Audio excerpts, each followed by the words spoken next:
Hello, everybody, and welcome back to the Somm TV podcast. My name is Jason Wise. On today's episode, we are traveling to the Okanagan Valley to talk about the wonderful wines being made up in Canada. On today's pod, I speak with Graham Nordin and Spencer Kelly of Checkmate Winery. We talk about the history of the region and its potential for the future. I want to remind everybody that if you have Somm TV, you can watch this episode right now on sommtv.com. And also, there's still a chance to get your tickets for the New York City release of Cup of Salvation. We open up on 12/7. You can get your tickets right now at sommfilms.com. Without further ado, let's talk Canada, the Okanagan Valley, and the potential for this wonderful region. Graham and Spencer, I don't mean to put a lot of pressure on you guys here, but you're here to finally and completely represent the entire Okanagan Valley and all of Canada. How do you feel about about that responsibility from a winemaking and a wine standpoint on the Somm TV pod? You guys feel ready? Couldn't be more excited. Yeah, right. We'll do our best. Yeah, Canada. Absolutely. Your whole careers have been leading up to representing Canada on the Somm TV podcast. Now, the two of you are in a really interesting position for me because we don't talk enough about Canadian wine, especially in the United States. Obviously, countries that produce their own wine tend to drink their wine, and there's a lot of stuff that is, doesn't get cycled through. But I can say that in the last 10 years, maybe 15 of me being in this profession, the wine from Canada has been staggeringly good. It's just gotten better and better and better. And come to find out, it always has been. It's just been, I have not been able to get it. And so I want to start really fast with, where are you guys making wine right now? Let's talk about the specific location. For sure. So we are in the west coast of Canada, in British Columbia. Within British Columbia, there's actually 9 GIs that are designated in making wine throughout the province, where Spencer and I are here in the heart of that in the Okanagan Valley. So the Okanagan Valley represents about 86% of the total wine production across British Columbia. And I would say one of the most unique wine growing regions, not just in North America, but around the world. When you look at the diversity of soils, the climatic influences, the fact that this area is relatively young in terms of grape growing, but we have a history of agriculture, of orchard fruits, going even before that. There's very few regions around the world that were formed by first volcanic activity and then multiple glacial ages. And the fact that 5 to 6 massive glaciers would have worked their way down and carved out this valley, and that up until as recently as 12,000 years ago, we would have all been under a sheet of ice. And then eventually that ice melted and formed these glaciers that it got stuck in a glacial dam, and where Spencer and I all would have been underwater. And eventually that dam burst and flooded not just the South Okanagan, but into Washington State and into Oregon. It was the most significant flooding event in North America's history. So the fact that we've got all these really unique pockets of soil, of slopes, and then you factor that in that the south end of this valley has a desert climate, which is unique to Canada, that it's like having, all these unique factors going into it that give us the opportunity to make really exceptional wine in a very small area. Right. Well, so you're talking about the Missoula floods, right? The giant bursting of, which is megatons of water. I mean, it is one of the largest events that has ever happened on Earth, let alone in North America. So why would those floods have made this such a great place to grow wine? How does that work? Well, what it does is this is real nerd stuff here. Yeah. It's great. Well, I think one of the things that we all love in the world of wine is great wine tasting like where it comes from, of having a sense of place. And this place has such unique diversity within it. It's this 200 kilometer or 120 mile stretch of valley, but it's very unique from north to south because of these different soil deposits that we've got in the north end of the valley to the south end that was, flooded, and then having this unique desert climate in the south, which is very different than the north. I mean, there's not many regions around the world that within the same region you can grow Pinot Noir and aromatic whites in one section, and then ripen Bordeaux and Rhone varieties in another, all within a 90-minute drive of each other. So I think to answer your question about why that flooding matters, it's because it allows us to be able to craft wines of uniqueness of distinction and allow us to really start to tell a story of that. There's incredible grape growing, but also diversity within this area that when you have a bottle of wine from the Black Sage bench, it will taste different than the Golden Mile bench, or Pinot Noir from East Kelowna has a unique character that you don't find in West Kelowna. So I think that's the fun thing is we have all worked in wine and studied about wine. You really get into the geekiness of the soil and the site and what makes them different. I think we absolutely have that here in what is still a very new world region. So Spencer, I want to ask you, when you can plant anything, basically you have the soil, which so many places would kill to have, and you have the climate. Is it easy to just go, all right, we'll grow everything? Or how do you find the right grapes when you can practically grow anything? How do you do that? Yeah, I think it's a great point, a great question, and really relevant to the Okanagan, because that was the approach of a vegetable garden, basically planting a little bit of everything and let's see. And also because producers were satisfying the local demand for the most part. So people want some diversity in the wines they buy. And if you're selling mostly within your area, you try to meet all those needs. I think as we look to export more and get on a world stage, we need to focus on fewer varieties that we can do at a high level. And we're at the point now where we've had enough time. We've got varieties that were planted in, Vitis vinifera varieties from mostly the 80s, but at Checkmate, we've got Chardonnay from the 70s.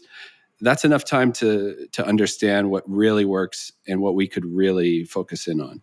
Yeah. Are there, and we'll get to Checkmate, because what you guys are doing, what your winery's doing, what your whole team's doing is really highly elevated. And I want to get to how you stand out being from the Okanagan. And wine speaks for itself, but you still have to get it in front of people. And we'll talk about that stuff. But the wines you guys are making, I'm drinking one right now. And if you're watching this, you can see me drink at 11 a.m.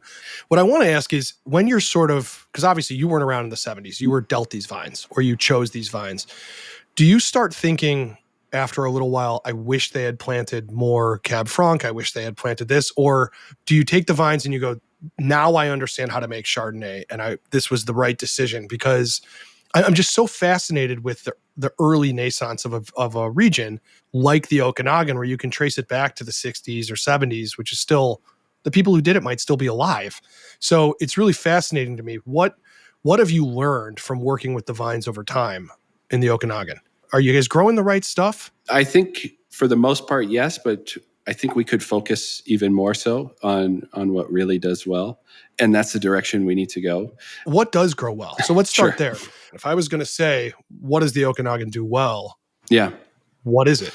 Well, and to Graham's earlier point, it is diverse. So I would say in the north part of the Okanagan, for red varieties, Pinot Noir does very well. For whites, it could be certainly Riesling and then a cooler Chablis style, let's say, version of Chardonnay. And then in the southern Okanagan, it's a fair bit warmer with leaner soils. I would say Merlot, Cabernet Franc for red varieties have proven to do very well. And then Chardonnay, which can handle, a warmer growing season in more of a richer style. So the oldest vines you guys kind of work with go back to the 70s. Is that right? Yes, we have Chardonnay from the 70s. That's incredible. Yeah. That really is. The region itself, are we talking 60s, 50s, 60s, like the oldest? It's quite rare to have Vitis vinifera varieties actually from the 70s, because before the 80s, there was a lot of hybrids or Lambrusca. So there was a government-sponsored pullout that happened in the 80s. And so it is quite rare actually to find Vitis vinifera before the 1980s. So really that's when our industry kind of gets started. And what was the wine like that they were producing? Was this a much simpler? What were they making prior to this push? You guys are making world-class wines. So for me to be able to watch a region or drink a region that has figured it out recently, we're always talking about France or we're talking about Italy, and they may have done a super Tuscan, in the 1960s, but those grapes and vines have been there for 500, 600, 700 years. So what were they making when they were doing these hybrids, and why hybrids? If you're able to grow Vitis vinifera, why would they even do that? I think at the time they didn't know that they could grow Vitis vinifera, and it took some courage to make that leap. As far as the wines, I really don't know what those wines would have been like in the early days. They couldn't have been great though if they tore them all out. I don't think it would have been very inspiring, nor I don't think we would have been having this conversation at that time. Yeah, sure. On the quality of the wines. Right. Well, I don't, it's easy to say. I don't know there was a lot of great wine being produced really almost anywhere in North America. It's not that there wasn't, but it's not that there was a lot of it. Yeah. So you guys are not alone. Sure. I mean, okay, let's talk about Checkmate and this winery that you started. What was the reason to start this winery? So the winery started in 2013, and the reason was really the acquisition of these old vineyards of Chardonnay that had been planted in the mid 70s. So we were able to acquire the vineyards, and that was really what, just kickstarted this brand. It's basically based off of the vision and the courage that these people had to plant this Chardonnay, and for us trying to take that forward and make the best representation of it as wine. Have you guys ever done any, I'm always curious, have you guys ever done any like blind tastings against wines from other parts of the world? Because are there people that are like, oh, this is in Okanagan, Because I mean, this can drink against, the Napas, the French. I mean, this is that kind of quality. I'm curious, what do people say when they taste your wines? Do they know where it's from? Is there any kind of like, this goes right back to Canada, or do they not know where to place it? Yeah, I can speak to a little bit of that. We were actually, funny enough, I was just spending the last week in London, sharing the wines there. And so to your point, Jason, I don't think the first place that any of us in the world of wine go to is, that's classically the Okanagan. But I think one of the consistent themes is around purity of fruit, vibrancy, freshness, and that kind of hallmark natural acidity that runs through the wines. And I think that's true both of white and red varieties. And so I think then that interest goes, well, oh my gosh, this is something that's incredibly vibrant, really fresh, incredible purity of fruit. Where's it from? And then that's when you can really start to have this conversation about the valley and what makes it unique, and hot days and cool nights and all those kind of things. But I think, you mentioned something interesting before, just about, France and Italy, and still figuring, and what they would have been like in the 60s, 70s, and 80s, and certainly still figuring it out on our side. But I think, one of the unique things about working here in the Valley today is that you're not part of this multi-generational, hundreds of years of history and tradition that you're kind of bound to. There's a real sense of opportunity, of innovation, of creativity, and knowing that you've got this incredibly beautiful, pure place to be able to grow and make wine. It really feels like, for us that are here, that we're part of writing the history of this region right now, which is really exciting. Yeah, it really is. I find it to be maybe even more interesting than some of the great old wine regions, of the ones that are putting the blocks together. But like, I have to reiterate, like, the wine I'm drinking is as good as those. It's as good as any wine. So like, it's not, I'm more just talking about this because I think many Americans, I am one, that my perception of Canadian wine was ice wine, maybe prior to maybe about 12 years ago. And then somebody puts a glass in front of you and they say, what do you think this is? And you taste it and you go, I think this could be French. I think it could be. And then you start thinking, I don't know. You're obviously trying to trick me. And then somebody goes, no, this is from Canada. It's from Western Canada. And you look at it and you go, really? And then you want to drink more, and you keep drinking more and more. And you realize it's kind of that great thing about wine where you realize you know nothing often. No matter how much you know, you're tall. And so to watch a region that is still discovering, but also making wine at this level is pretty miraculous. It's really, really incredible. So before we get deeper into your actual winemaking style and your stories, how do you stand out? How do you get your wine out on a stage where people know? And is there pressure to represent the whole valley with your wine? Yeah, I think there is a little bit. I think I wouldn't call it pressure necessarily, Jason. I think there's responsibility to represent the wine because of everything that we've just talked about. That there's incredible history here. There is exceptional quality being made that I think we feel very proud of that and also obligated to help and be a part of it. And it's not just us. I mean, there's a number of other producers as well, but I think there's a select few that really feel the opportunity to champion what's happening here, and to take the wines around the world, to the United States, to the United Kingdom, to other places in Europe, to be able to say that this is what we feel is really the next great story in the world of wine.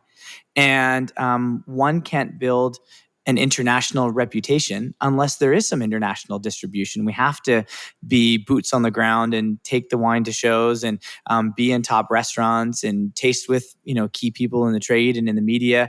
And that's the way we're going to do it, not by maps and by photos. Certainly, it's incredibly beautiful. Oftentimes I described it as my family in the U.S. of it's like Napa Valley meets Lake Tahoe. So it's really beautiful. Whenever we often do our most beautiful regions, like we talk about where's the most beautiful place to go. And Okanagan's always on my list. Yeah. And people are like, Okanagan, huh?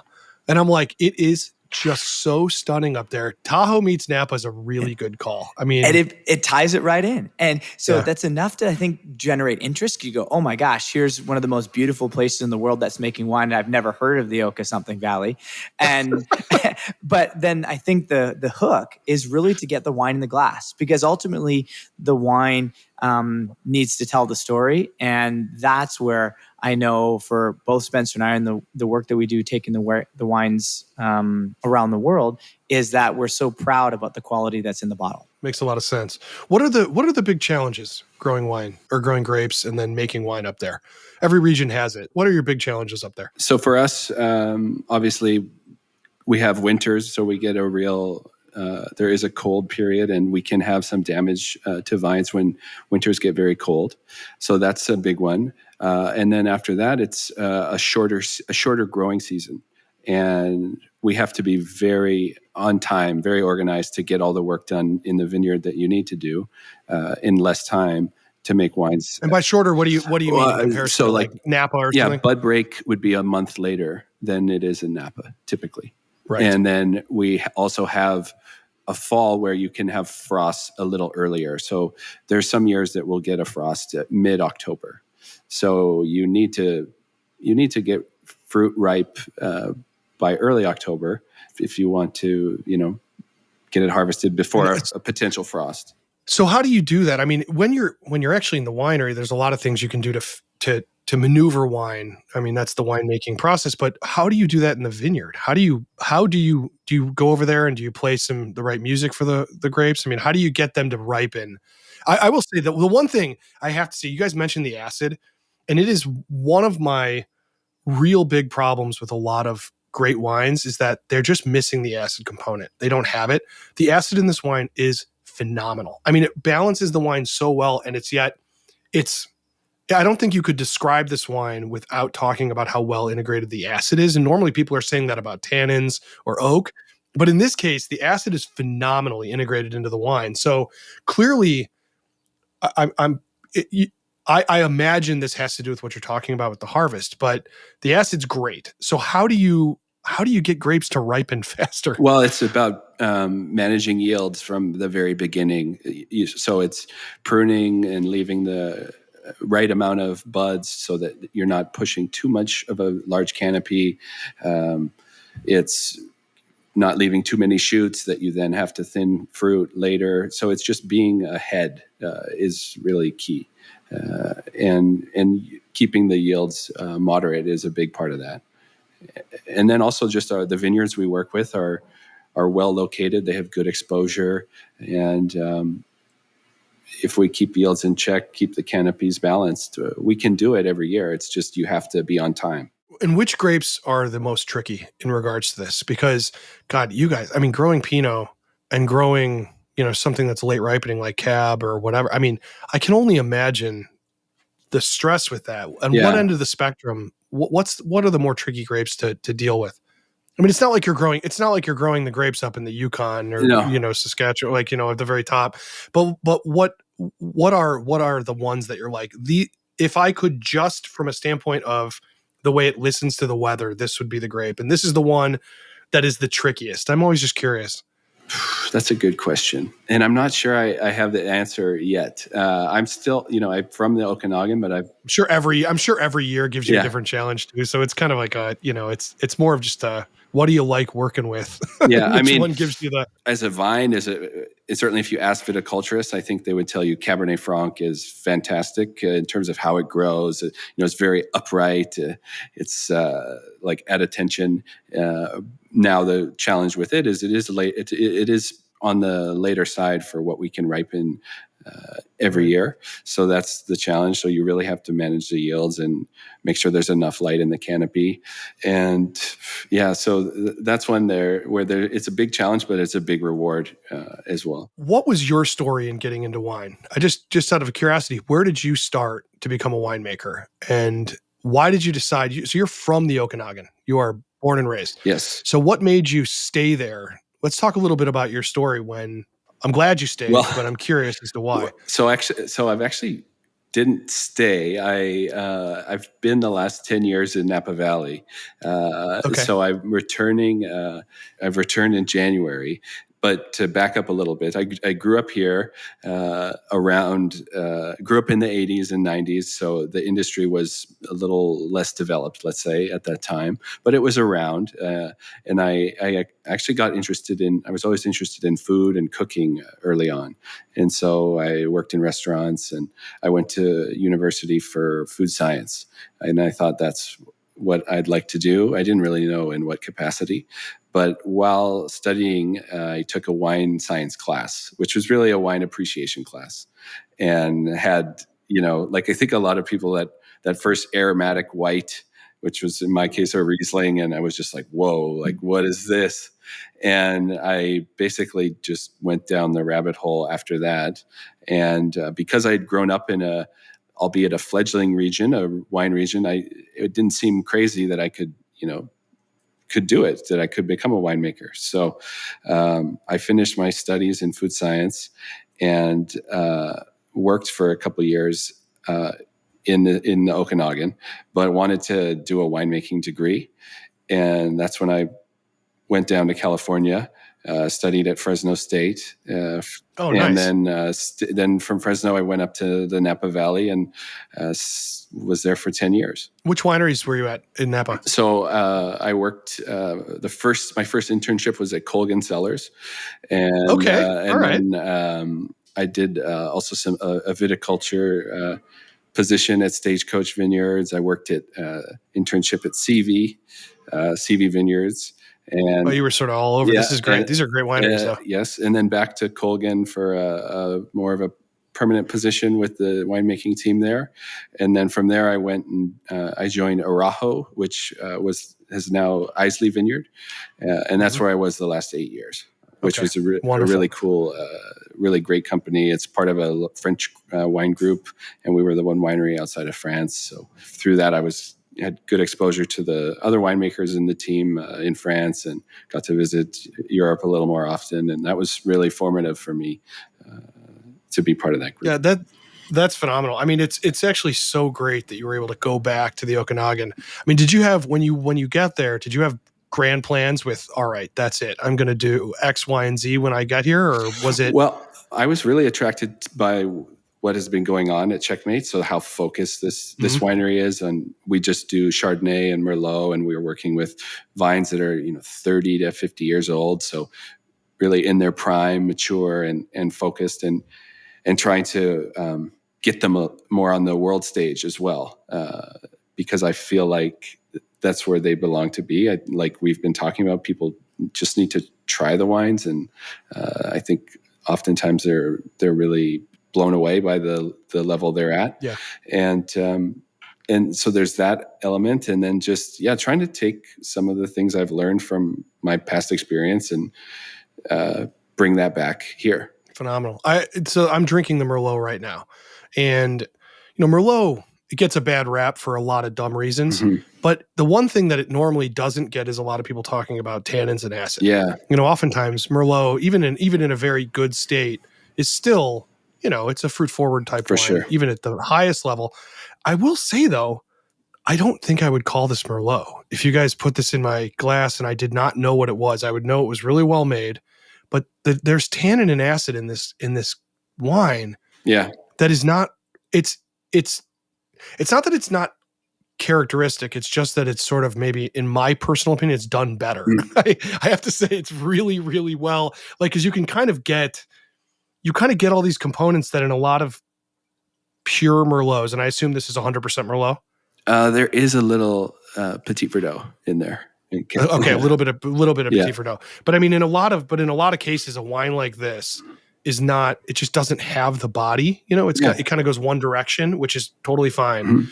Why did you settle on Chardonnay and Merlot for the Checkmate? So to continue what we're saying on Merlot, it's really true. I think the conditions here, Merlot tends to be generally a little soft, thought of as kind of a softer wine, right? And it often is. It often, the stereotype, it comes from a real place. Yeah. It's not. Yeah. But with the soils that we have here, which are, sandy, and the long days and, high amount of UV light that the fruit sees, the fruit comes in really structured. So there's a lot of tannin in our Merlots. And also we don't tend to have the really extreme heat leading up to harvest. Like, we have hot summers, but because our season is shifted a little further back, it doesn't affect the polyphenol content as much as, let's say, in Napa Valley, where you can have a heat wave Labor Day and the fruit is just about ready, and you start to lose some polyphenols as a result. So I would just say the fruit naturally just has a high content of tannins, and then we're harvesting with good acidity levels. So it's, let's say, not what people would expect from a stereotypical Merlot. The wines just have more structure. And then for Chardonnay, the fact that we have some older vines and the fruit is just really pristine, really, really vibrant, gives us the confidence that it's a variety we need to continue with and pursue and focus on. Yeah, I mean, I think obviously the two, the Chardonnay having such old, established vines is I don't think people talk about it enough with Chardonnay, how great it can be with old vines. Mm-hmm. Oftentimes, at least this is the case I find in the United States, that Chardonnay is not thought of as an old vine type of situation. Mm-hmm. You guys are truly dealing with real old vine Chardonnay, which I've had. I already drank the bottle that I have of your Chardonnay, so it's gone. All right, but it was good. But it was very good. It was actually very good. In fact, I opened it with my wife and some others that are in the company, and I was like, all right, we'll just taste this, and then and we drank the whole bottle, and I was like, oops. It was like 2 seconds. It was gone. So that's a good sign. Yeah. That's what you want out of a wine. You want somebody to forget they're supposed to be doing it for research, and they just enjoyed it. That's what happened with us and your Chardonnay. What do you two, and maybe Graham, you can answer this. What do you see as the future of? Do you want to expand into more for Checkmate besides just these? Do you feel like this is where you want to stay wine wise? I think we're in a great spot for Checkmate right now, Jason. I think the future is bringing the wines to the world and having Checkmate really help tell the story of the Okanagan Valley and put this region on the world wine map. I think that's the future. I think it's continuing to do the job that our viticulture team is doing, that Spencer's doing in the winery, of really helping carry on these exceptional vines and make really truly pure, fresh, vibrant wines that have a great sense of place, that are really well made, that can help, do exactly what we're talking about today, of make people go, wow, I had no idea that wines this could be coming from the Okanagan Valley in Canada. I think that's the opportunity that we have with Checkmate. So continue to do what we're doing, but just make sure that we share the wines a little bit more. Yeah, I'm excited to be helping to be at the front of you guys doing this, because I know you're about to start a big push and letting everybody know this wine does not need a caveat. It doesn't need to be like, oh, it's good for this region. This wine is excellent. just that's it, full stop. But it is for wine geeks. I consider myself one. It is so fun to taste a wine and know it's from a place that is still building, but also has their stuff figured out. That's a rare situation. I won't name names on some regions that are doing that wrong right now, but you guys definitely are not. I like the sense of place idea in food. Is there any food culture up there that you would eat with this? That's what would you have with your? We'll start with the Merlot, but what would you eat? Something hopefully local that you guys enjoy up there. Yeah, I mean, I think there's always that. We've all learned it of what grows together goes together. Sure. Connection with food and wine, and I think that going back to that natural acidity and tannin structure, that there's a lot of versatility in Checkmate Merlot. So certainly, I think about game meats, I should say, but things that are roasted, braised, stewed, those kind of things.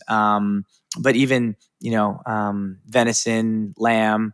I think you've got a lot of opportunity to pair even something like, roast chicken with, orchard cherries that are from the Okanagan, maybe cook down a little bit of red wine and sage and thyme, that type of a thing. And then, from a Chardonnay perspective, again, just knowing that we've got such vibrancy and freshness, but structure. I think about where we are, here in British Columbia, where you are in California, Jason. If I think about that West Coast of like things coming from the sea, so thinking about like whitefish, halibut, cod, one of the quintessential fishes here in British Columbia, that we get a lot of incredible salmon here.